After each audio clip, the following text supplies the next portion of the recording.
Welcome to night bulletin. Hyderabad Babu Jagjivan Ram భవన్లో గురుకుల విద్యార్థులకు అవార్డుల ప్రదానోత్సవం ఘనంగా జరిగింది. ఈ కార్యక్రమానికి ముఖ్యమంత్రి రేవంత్ రెడ్డి, డిప్యూటీ సీఎం బట్టి విక్రమార్క, పలువురు ఎమ్మెల్యేలు హాజరయ్యారు.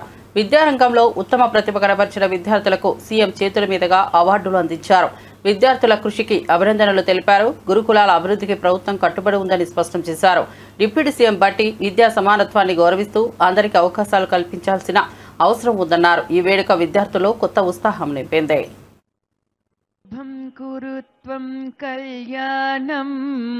ఆరోగ్యం కోసం ఉండాలని ఆ ఉద్దేశం ఈ సమాజంలో వెనుకబడి ఉన్నటువంటి అన్ని వర్గాల ప్రజానీకానికి రాష్ట్ర వనరుల నుంచి వస్తున్నటువంటి ఆదాయాన్ని దామాషా ప్రకారం ఖర్చు పెట్టి వాళ్ళందరి జీవితాల్లో వెలుగు నింపాలనే ఈ రాష్ట్ర ప్రభుత్వం యొక్క లక్ష్యంగా ముందు పెట్టుకొని ముందు పోతా ఉన్నాం తప్ప వేరే లక్ష్యం మాకు లేనే లేదు. ఇదే మా ముందున్నటువంటి లక్ష్యం. అందుకే ఇవాళ ఎవరు ఈ దేశంలో ఎవరు ఊహించలేనంత ఎత్తున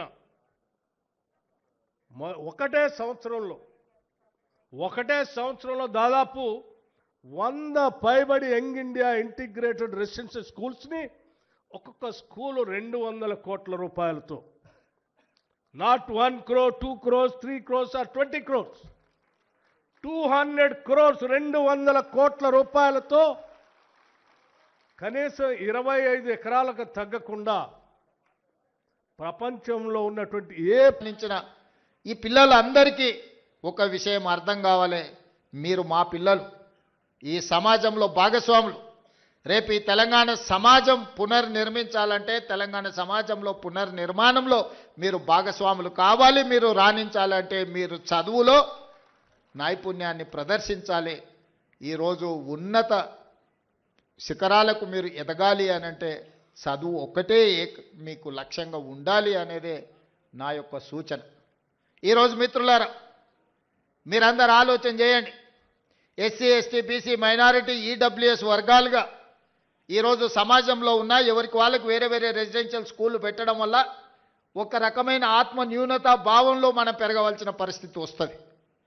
ఎందుకు ఈ సమాజం మమ్మల్ని దళితులు కదా అని ఒక పక్కన పెట్టినరా, లేకపోతే గిరిజనులని మమ్మల్ని ఇంకొక పక్కన పెట్టిరా, బలైన వర్గాలని మమ్మల్ని చిన్నచూపు చూస్తున్నారా అని మన మనసులో ఎక్కడో ఒక దగ్గర నిగూఢమైన అభద్రతా భావం ఉంటుంది.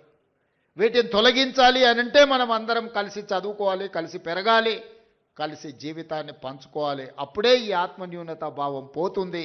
ఈ సమాజ నిర్మాణంలో మీరు భాగస్వాములు అవుతారు అని ఆలోచన చేసి ఈరోజు రాష్ట్ర ప్రభుత్వం young India integrated residential schools అనే ఒక విధానాన్ని తీసుకొచ్చి ఈ దేశానికి ఆదర్శంగా ఉండే విధంగా 25 ఎకరాలలో ఒక కార్పొరేట్ కాలేజీలతో పోటీ పడే విధంగా ఈచ్ స్కూల్కి 200 కోట్ల రూపాయలు కేటాయించి ఈరోజు మీకు ఒక ఇంటర్నేషనల్ స్టాండర్డ్స్ ఎడ్యుకేషన్ని, not only infrastructure, educational qualification కూడా అక్కడ ఉండే క్వాలిటీ కూడా పెంచాలి అని ఒక లక్ష్యంతో ఈరోజు మేము పనిచేస్తున్నాం.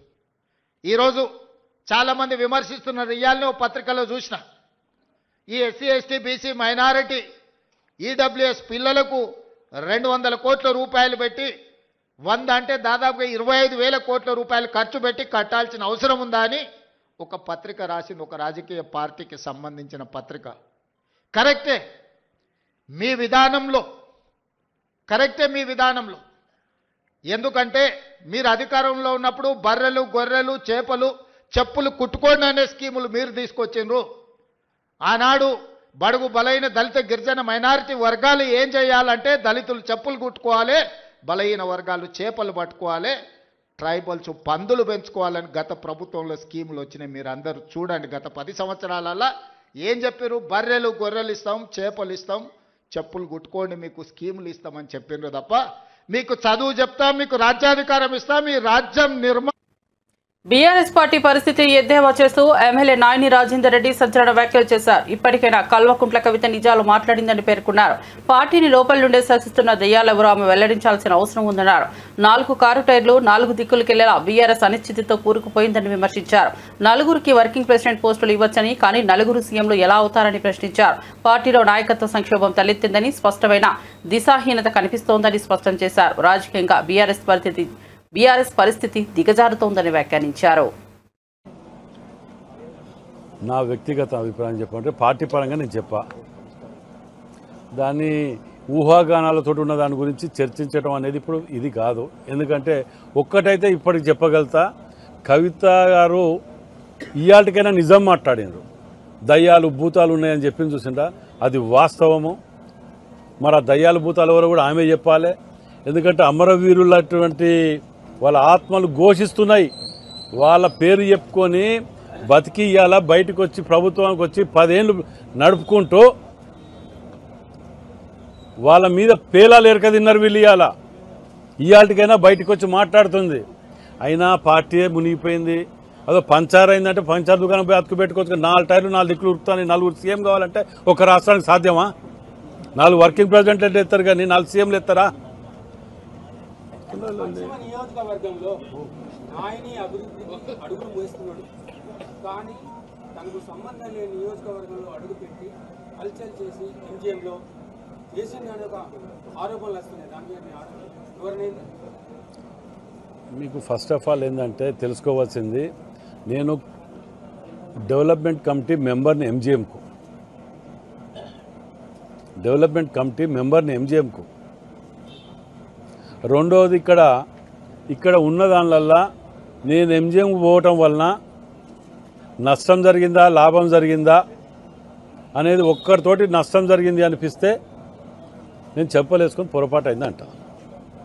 అంతేగాని సంబంధం లేని కాన్స్టిట్యున్సీ అంటానికి అర్థం ఏంటిది? అది ఛత్తీస్గఢ్కి వెళ్ళి వస్తారు ఇక్కడికి పేషెంట్లు. ఖమ్మము, ఛత్తీస్గఢ్, నల్గొండ, ఇవి అన్ని దిక్కులకి వెళ్ళి వచ్చే పేషెంట్లు. అది కన్న తల్లి లాంటిది. నేను పోయి అడుగుతున్నా కాబట్టే 77 మంది డ్యూటీలో ఉండి లేకుండా ఉన్నారు కాబట్టి బయటకు వచ్చిన దొంగతనం. ఇవాళ దాని ప్రక్షాళన జరుగుతుంది. మరి నేను చేసింది మంచా చెడ్డా దాని గురించి ఆలోచించవలసిన అవసరం లేదు. నా కాన్స్టిట్యున్సీ అనేది కాదు. నేను డెవలప్మెంట్ కమిటీ మెంబర్ని. నేను అట్లా అడిగితే నేను మళ్ళీ కూడా ఇలా పోతా. దాని గురించి ఏమీ లేదు. ఇంకా విన్నారా? నేను అది నలుగురికి మంచి జరుగుతుంది అని అంటే ఎవరికి భయపడవలసిన అవసరం నాకు లేదు. అది ఎవరి జాగిరి కాదు, ఎవరి పట్టా కాదు. టీడీపీలోని కొంతమంది ప్రత్యర్థులతో చేతులు కలిపి మన మధ్య కోవర్టులుగా మాయమవుతూ హత్య రాజకీయాలకు ప్రోత్సాహం ఇస్తున్నారని సీఎం చంద్రబాబు నాయుడు సంచలన వ్యాఖ్యలు చేశారు. ఈ పరిస్థితిలో తాను ఇకపై ఎవరిని నమ్మడం లేదన్నారు. పార్టీలో ఉండి తప్పుదారి పట్టించే వారిని ఎట్టి పరిస్థితుల్లోనూ వదిలిపెట్టబోనని హెచ్చరించారు. తప్పుడు కార్యకలాపాలకు పాల్పడే కార్యకర్తలపై కఠిన చర్యలు తప్పవని స్పష్టం చేశారు. పార్టీ శ్రేయస్సు కోసం ప్రతి ఒక్కరూ నిజాయితీగా ఉండాలని కోరారు. ఈ వ్యాఖ్యలు టీడీపీ వర్గాల్లో కలకలం రేపుతున్నాయి. పార్టీలో అంతర్గత వ్యవహారాలు బయటపడుతున్నాయన్న చర్చ కొనసాగుతోంది. చౌదరి, సంతనూతలపాడు, పల్నాడు హత్యలు జరిగాయి. హత్యలు జరిగితే నాకు అనుమానం వచ్చింది. ఇప్పుడు నేను ఎవరిని నమ్మడం లేదు. ప్రతి ఒక్క విషయాన్ని కూడా సందేహం పెట్టుకొని మనసులో వేరే విధంగా నేను ఆలోచించి ఎవరు చేశారని ఆలోచించే పరిస్థితికి వచ్చాను. చేస్తే కొంతమంది మన దగ్గరుండి వాళ్లకు కోవర్ట్లుగా పనిచేస్తూ వాళ్ళ ప్రోత్సాహంతో ఇష్టానుసారం హత్యా రాజకీయాలు చేస్తున్నారు. మన చేతితో మన వేలుతో మన కన్ను పొడుచుకొని తద్వారా 2 పనులు. ఇది తెలుగుదేశం పార్టీ వాళ్ళు వీళ్ళనే చంపుకుంటున్నారు అని చెడ్డ పేరు తేవడం, వాళ్ళ టార్గెట్ని సులభంగా ఎలిమినేట్ చేయడం. ఇది నేరస్తులు చేసే కనికట్టు మాయ. అందుకే చెప్తున్నా, ఎవరైనా సరే మన కార్యకర్తలు కూడా ఇలాంటి తప్పుడు పనులు చేస్తే ఏ కార్యకర్తను కూడా నేను ఉపేక్షించనని మరొక్కసారి మీ అందరికీ విజ్ఞప్తి. మీరు నా మీద ఒక బాధ్యత పెట్టారు. ఈ బాధ్యత నా ఒక్కడి వల్ల సాధ్యం కాదు. నా బలం బలగం తెలుగుదేశం పార్టీ, ముఖ్యంగా ఇక్కడ ఉండే నాయకత్వం అని చెప్పి కూడా నేను మీకు తెలియజేసుకుంటున్నా. మీరు నిన్న ఈరోజు ఏ స్ఫూర్తి అయితే ఇచ్చారో, ఎంత బ్రహ్మాండంగా అయితే మీరు సహకరించారో మీ సహకారం చూస్తున్నాను. నా జీవితంలో ఎప్పుడూ చూడని విధంగా కడప మహానాడు జరిగింది. ఎన్నో మహానాడులు చేశాం. కడప మహానాడు అన్ని మహానాడుల కంటే ప్రత్యేకమని మరొకసారి మీ అందరికీ విజ్ఞప్తి చేస్తున్నాను. ఈ మహానాడుకు కారణమైనటువంటి కడప జిల్లా నాయకత్వాన్ని, రాష్ట్ర నాయకత్వాన్ని మనస్ఫూర్తిగా అభినందిస్తున్నా. ఇక్కడ అరేంజ్మెంట్స్ కానీ ఇక్కడ చేసిన ఏర్పాట్లు కానీ చాలాసార్లు చూసాం, కానీ ఇంత మెజెస్టిక్గా ఎప్పుడూ రాలేదు. అదే సమయంలో కార్యకర్తల్లో పట్టుదల చూశాను, నాయకుల్లో పట్టుదల చూశాను. నిన్న ఉదయం నుంచి మిమ్మల్ని చూస్తున్నాను. ఏ ఒక్కరు కూడా కదలకుండా ఉదయం నుంచి సాయంత్రం వరకు బ్రహ్మాండంగా శ్రద్ధ పెట్టిన మిమ్మల్ని అందరినీ పేరు పేరున మనస్ఫూర్తిగా అభినందిస్తున్నాను. నిన్నంతా కూడా అర్థవంతమైన చర్చలు జరిగాయి. ఏదైతే 6 శాసనాలు, అదే సమయంలో రాబోయే 40 సంవత్సరాలకు ఒక ప్రణాళిక, ఈ 2 కూడా చూసినప్పుడు నాకు ఏమాత్రం అనుమానం లేదు.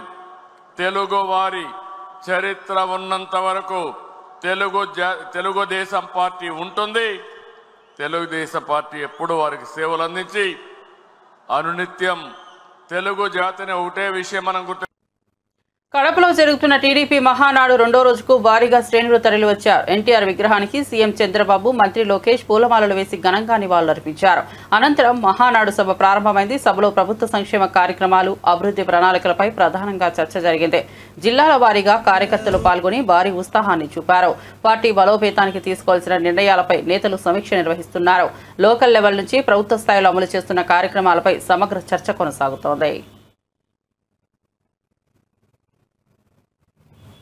తెలుగుదేశం పార్టీ వ్యవస్థాపకుడు నందమూరి తారక రామారావు జయంతి సందర్భంగా హైదరాబాద్లోని ఎన్టీఆర్ ఘాట్ వద్ద లక్ష్మీపార్వతి నివాళులర్పించారు.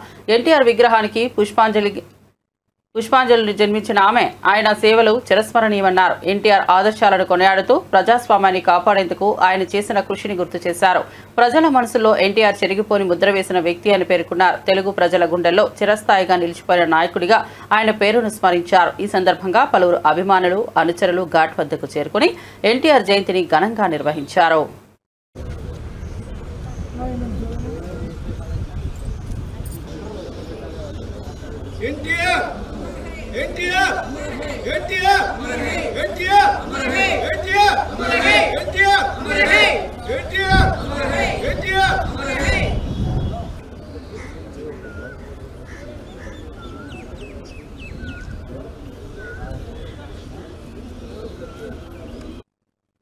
తెలుగుదేశం పార్టీ వ్యవస్థాపకుడు నందమూరి తారక రామారావు జయంతి సందర్భంగా హైదరాబాద్లోని ఎన్టీఆర్ ఘాట్ వద్ద జూనియర్ ఎన్టీఆర్, కళ్యాణ్ రామ్ ఘన నివాళులు అర్పించారు.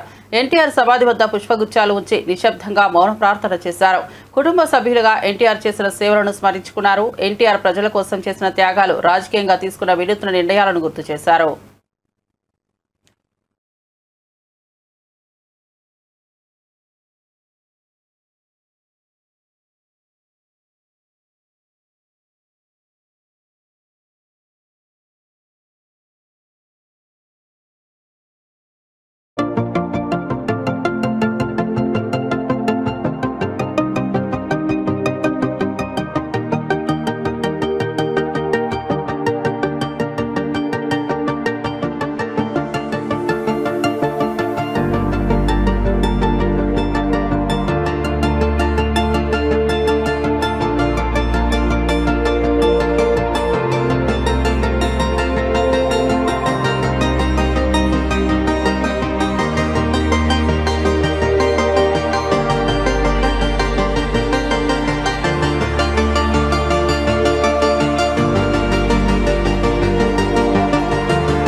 ప్రియనేత నందమూరి తారక రామారావు 102వ జయంతిని పురస్కరించుకుని హైదరాబాద్ ట్యాంక్ బండ్ వద్ద ఉన్న ఎన్టీఆర్ విగ్రహానికి నారా భువనేశ్వరి తన మనవడితో కలిసి నివాళులర్పించారు.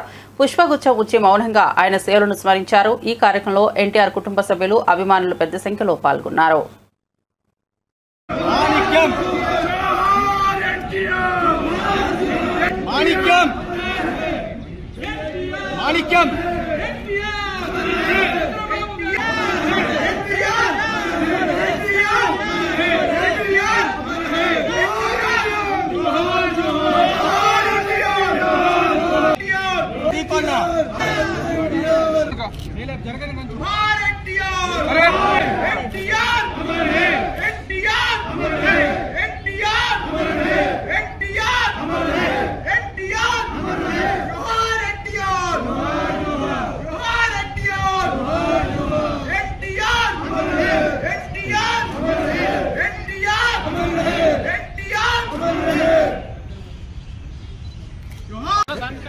ఎన్టీఆర్ జోహార్ ఎన్టీఆర్ జోహార్ ఎన్టీఆర్.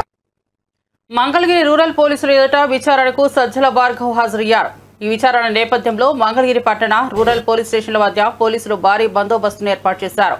స్టేషన్లకు వెళ్లే మెయిన్ గేట్లను పూర్తిగా మూసివేశారు. భార్గవ్పై పోలీసులు ప్రశ్నలు విచారణ నేపథ్యంలో ఉద్రిక్తత నెలకొంది.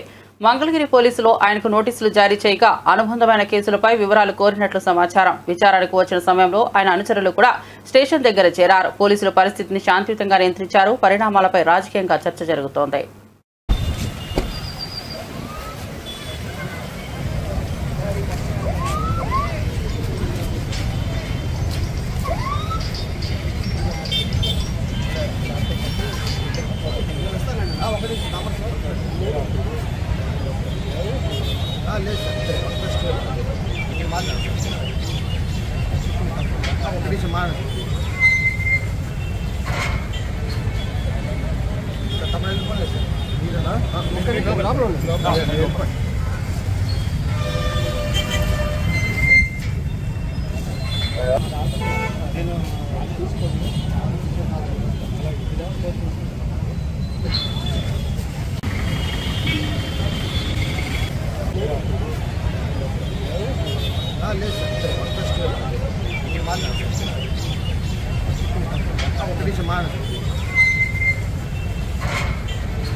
ప్రముఖ సినీ నిర్మాత దిల్ రాజు శ్రీకాళహస్తీశ్వర స్వామి ఆలయాన్ని సందర్శించారు. స్వామి మరియు అమ్మవార్లను దర్శించుకున్న ఆయన అనంతరం శ్రీ మృత్యుంజయ స్వామి సన్నిధి వద్ద తీర్థ ప్రసాదాలు మరియు చిత్రపటాన్ని అందుకున్నారు. ఆలయ అధికారులు అతిథి సత్కారంలో దిల్ రాజును ఆహ్వానించారు.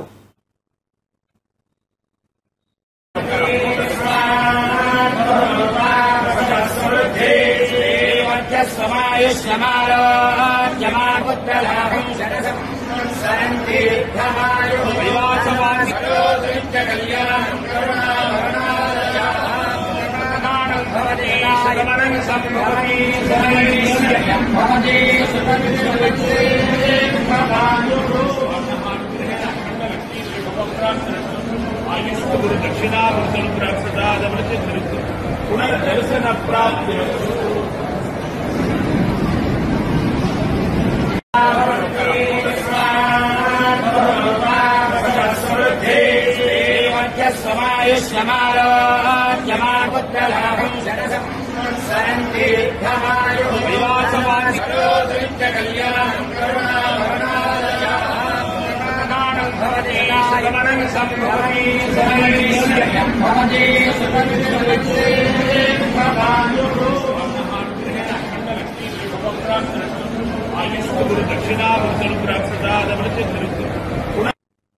రాష్ట్ర అభివృద్ధి లక్ష్యంగా కాంగ్రెస్ ప్రభుత్వం ముందుకు సాగుతుందని ఉప ముఖ్యమంత్రి బట్టి విక్రమార్క అన్నారు. ఖమ్మం జిల్లా ముదిగొండ మండలం ఎడవల్లిలో 4,75,00,000 రూపాయల వ్యయంతో శ్రీ యోగానంద లక్ష్మీనరసింహస్వామి ఆలయ పునర్నిర్మాణ పనులకు శంకుస్థాపన చేశారు. బట్టి విక్రమార్క నందిని దంపతులకు ఆలయ అధికారులు పూర్ణకుంభంతో ఘన స్వాగతం పలికారు. ప్రతి ఎన్నికల ప్రచారం ఈ ఆలయం నుంచే ప్రారంభించి గెలుపొందారని ఆయన తెలిపారు.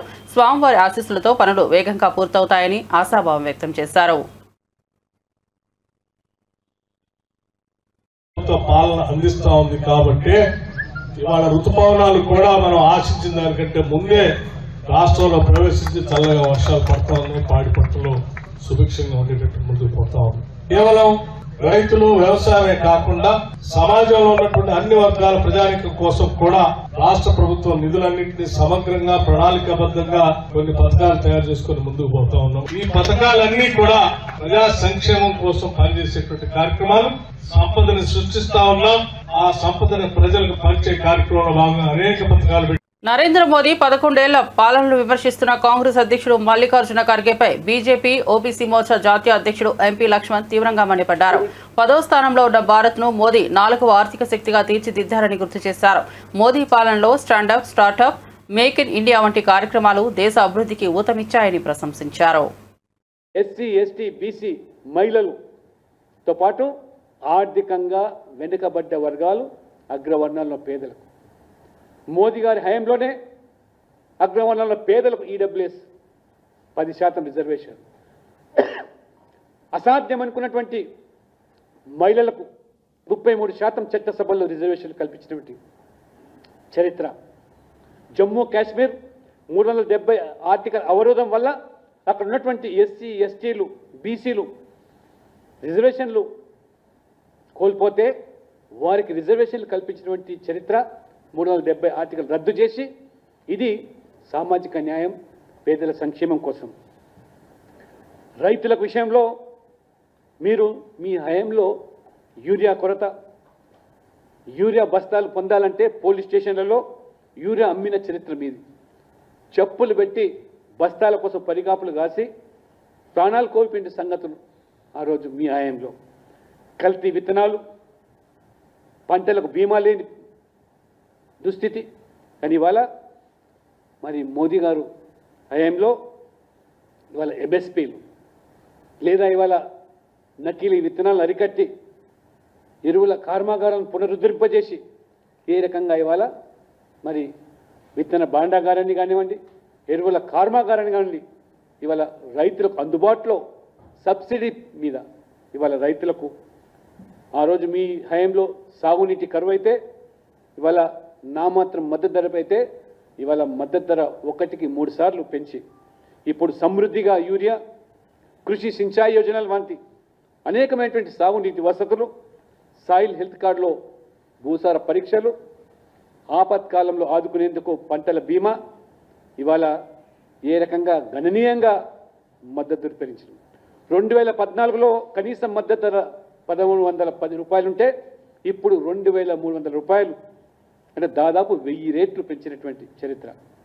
ఇది అచ్చేదీని కాదాన్ని మల్లికార్జున ఖర్గే గారిని కాంగ్రెస్ అధ్యక్షుని ప్రశ్నిస్తూ ఉన్నాను. ఇవాళ మహిళా సాధికారత దిశగా మోదీ ప్రభుత్వం అనేకమైన చర్యలు, బేటీ బచావో బేటీ పడావో, మాతృవందన యోజన, ఇవాళ గర్భిణీ మహిళలకు 12 వారాలు మీరు సెలవు దినంగా ఉంటే ఇప్పుడు 26 వారాలకు ఇవాళ ప్రసూతి సెలవు పూర్తి జీతభత్యాలతో.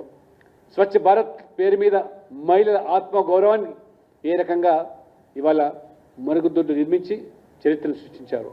పేదవాళ్లకు బ్యాంకు ఖాతాలను అందుబాటులోకి తీసుకొచ్చి దాదాపు 60 కోట్ల మందికి ఇవాళ బ్యాంకు అకౌంట్ లేని వారికి బ్యాంకు పరిధిలోకి తీసుకొచ్చి ఏ రకంగా ఇవాళ మహిళలకు కూడా పెద్దపీట వేస్తున్నారో, ముస్లిం మహిళల త్రిపుల్ తలాక్ విషయంలో కానివ్వండి, చట్టసభలో మహిళల రిజర్వేషన్ కానివ్వండి, ఆ రకంగా మరి సామాజిక న్యాయం పేరు మీద మీరు ఆ రోజు రాజ్యాంగ నిర్మాత డాక్టర్ బాబాసాహెబ్ అంబేద్కర్ గారిని అడుగడుగున తమ జీవితకాలంలో అవమానిస్తే మోదీ గారి ప్రభుత్వం వారి యొక్క మరి పుట్టిన గ్రామం మౌ నుంచి మొదలుకొంటే అంతిమ శ్వాస వదిలేటువంటి అన్ని ప్రాంతాలు పంచతీర్థ పేరు మీద అభివృద్ధి చేసి అంబేద్కర్ గారి యొక్క ఆశయాలను ఏ రకంగా ఇవాళ మోదీ ప్రభుత్వం అమలు చేస్తూ ఒక దళితుని రాష్ట్రపతిగా, ఒక ఆదివాసీ మహిళను రాష్ట్రపతిగా ఏ రకంగా మోదీ ప్రభుత్వం మరి చేసినటువంటి దానికి అడ్డుపడ్డటువంటి మీరు ఈరోజు ఓబీసీల గురించి మొసలి కన్నీరు కార్చేటువంటి రాహుల్ గాంధీ గారు అడుగడుగున ఓబీసీ రిజర్వేషన్ అడ్డుపడ్డటువంటి మీ కుటుంబం, నెహ్రూ నుంచి మొదలుకుంటే రాజీవ్ గాంధీ వరకు నేషనల్ బ్యాక్వర్డ్ క్లాస్ కమిషన్కు, ఆ రకంగా కాన్స్టిట్యూషన్ స్టేటస్, ఈ రకంగా ఇవాళ భారతదేశం బద్ధ విరోధమైనటువంటి అమెరికాతోను రష్యాతోను కూడా దౌత్యపరమైనటువంటి సంబంధాలు మెరుగుపరుస్తూ ఏ రకంగా ఇవాళ స్నేహహస్తాన్ని చాటుతున్నదో ఇటు ఇజ్రాయెల్తోనూ. కాకతీయ యూనివర్సిటీ స్థాపనకు 50 ఏళ్లు పూర్తయిన సందర్భంగా ఆగస్టు 19న గోల్డెన్ జూబ్లీ ఉత్సవాలను నిర్వహించనున్నట్లు university vice chancellor Pratap Reddy వెల్లడించారు. అకాడమిక్ క్యాలెండర్ ప్రకారం పరీక్షలు నిర్వహిస్తామని స్పష్టం చేశారు. విద్యార్థులు ఎదుర్కొంటున్న సమస్యలను పరిష్కరించేందుకు కృషి చేస్తానన్నారు. యూనివర్సిటీ అభివృద్ధి కోసం ప్రభుత్వం దృష్టిని ఆకర్షించి పెద్ద ఎత్తున నిధులు తీసుకొచ్చేలా ఎంహెచ్ఆర్ను కలుస్తామని తెలిపారు. ఉద్యోగుల విషయంలో నిబంధనల ప్రకారమే వ్యవహరించనున్నట్లు పేర్కొన్నారు. కాంట్రాక్ట్ ఉద్యోగుల వ్యవహారంలో యూనివర్సిటీ ప్రమేయం ఉండదని, ప్రభుత్వం నిర్ణయం మేరకే ముందుకెళ్తామని స్పష్టం చేశారు. ఇప్పుడున్న వాళ్ళందరూ కలిసి ఒక విద్యా సంస్థలో చదువుకుని వాళ్ళ క్యారియర్ చేసిన కనుక వాళ్ళకు ఒక బ్యాక్ మన సొంత ఇంటికి వస్తే ఎట్లా ఉంటుందో అటువంటి సెలబ్రేషన్స్ ఉండాలి అని ఇయర్ లాంగ్ వాళ్ళని కలుపుకొని ఒక సెలబ్రేషన్ మూవ్మెంట్ తీసుకురావాలని గోల్డెన్ జూబ్లీ పెట్టడం. తెలంగాణలో ఉన్న దాంట్లో socio economic, cultural and tribal, Dalit detail ఎందుకు చెప్పడం లేదంటే నేను గవర్నమెంట్ ప్రపోజల్ పెట్టాను. వస్తే సక్సెస్ఫుల్ ప్రెస్ మీట్